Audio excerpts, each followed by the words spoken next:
was still there. So for now, I'm a bit confused. I'm conflicted on the decision to make. But I'll see how times goes. I'll see. But for me, the major reason is the reaction. I don't know what reaction is going to happen on people, especially the ones we are taking in Africa. Because trust me, I don't trust the one in Nigeria. If I can take the one from Dubai or America or UK, I'll gladly take it. Why not? I will. Okay, you are following the Dubai and America vaccine takers, Abi. I'll come to you when I take my story. Let's see. What did you find for us in the news, Lami?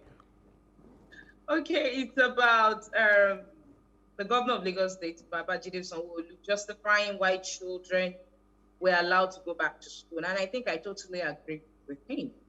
Keeping children out of school. He was talking about the first lockdown that about 24,000 children are still missing in school till now. So imposing another lockdown on the children will severely impede or impair on their educational learning and advancement. And I totally agree. Yes, I know that there's an outbreak, there's a pandemic, children shouldn't be allowed to.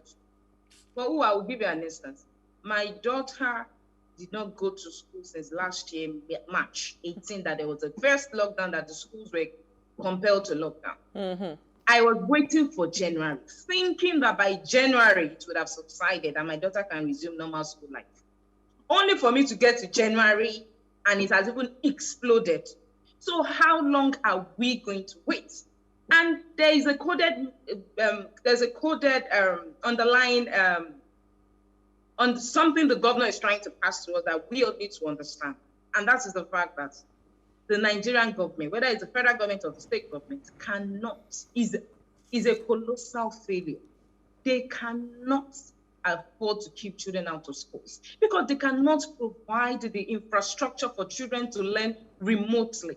We people are talking about people who have their children in private schools can afford to do remote learning. But what about the children that are in public schools? They don't have the infrastructure. And the government knows they cannot cater for these children. They are going to be on the streets. They don't have the capacity to take them off the streets. They don't have the capacity to give them food. Well, so that is why they will rather expose them, go back to school, herd immunity. Now I've always said it. Yes, you've always said it. Everybody load your children on immunity. They will have to go back to school. Boosters. Because if you are waiting for another 3 months, what do we know will happen in 3 months? You know, you've always said it that, you know, it would actually get to that point where it is your immunity that keeps you, you know, that keeps you safe, that keeps you standing. You know, I just want to ask this question because I think all of a sudden it's now looking like I think boarding houses are even a lot better, idea of going to school right now than day students, you know, because for me, I mean, we've submitted our children in the school. They are all confined there, you know, before just this week, they had a 7-day isolation where each student was put in a bubble, right? Where they would make sure that the child does not exhibit any symptoms, nothing. So they were all in a bubble, in their enclosed bubble, until after 7 days when there was no symptom, no nothing, then they were now able to, they just resumed, you know, now interacting with their classmates. So, you know, with that kind of confined environment, don't you think that a boarding house would have been a lot better, you know, in this time? So it's more of students that are like maybe primary students and all of that. To be candid, yes, maybe it's safer. But what about the workers in the school? Are they going to be confined to the school? Oh, yes. There are some schools that every worker lives within the premises. You understand? My school is one of such because it's out of town, you know. So I don't know. Maybe, I don't know. I'm just trying to find ways because I honestly cannot have my children stay at home. Putting your children in school. Yeah, I can't have them stay at home. I'm sorry. You know, so I want to come. You know, I want to come back to my story, and I'll probably tie it up with what Maury, if Maury is there. You know, the first lady of Anambra State. I don't know if you guys, if you ladies saw the video of the first lady of Anambra taking her vaccine, you know, in the United States of America. First of all, it was such a seamless process. She brought out her phone. I think it was scanned to see that she is on the queue for the vaccine. She took the vaccine, and somebody was interviewing her and talking, and she was saying that, in fact, that even the governor has not been opportuned to have a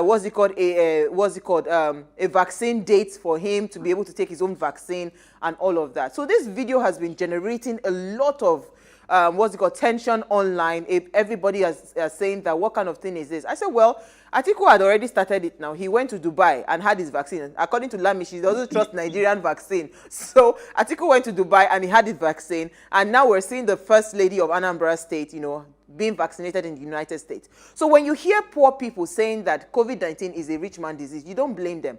I was having a conversation with AK and Jennifer, and we're just talking about, the cost of testing for COVID-19. For instance, 50,000 naira, please, for goodness sake. How many people, if you give some people 50,000 naira to go and do COVID-19 tests, they will rather, take that money and go and eat because of hunger, right? So how many people can even afford it? So do you think the government is serious? Now, if they give, from Maury's story that says they want to pump in money for vaccines, if they bring that money, to get these vaccines, shouldn't these vaccines be free?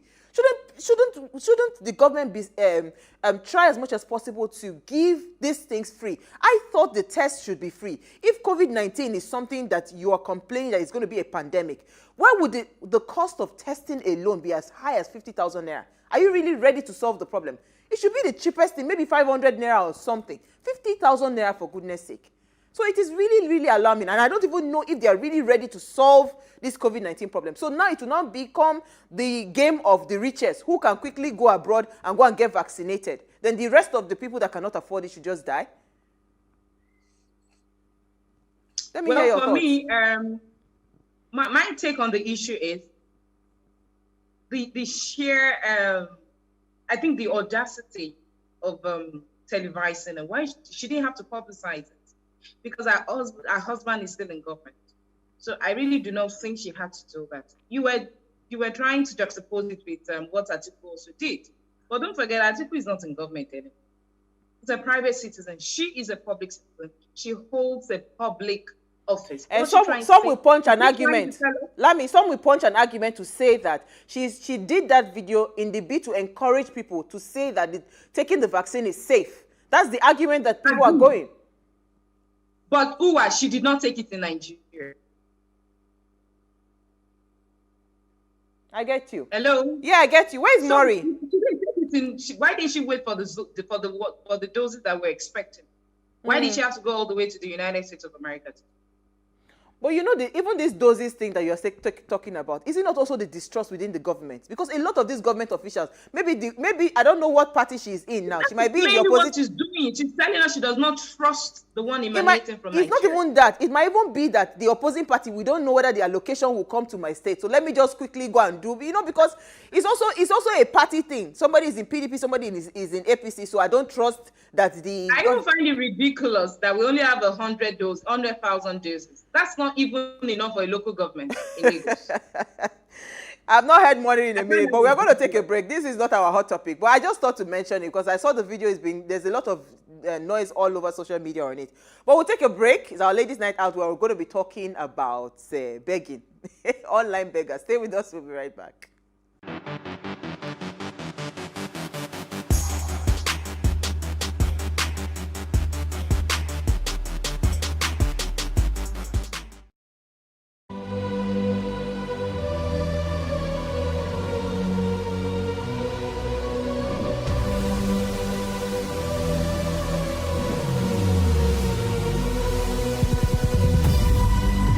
What we do not understand, we will stigmatize.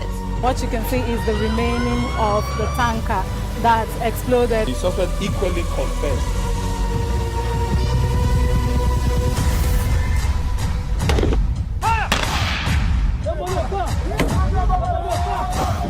A 500 naira they collect them. If you no talk, then go beat you. Now 2,500 when they pay.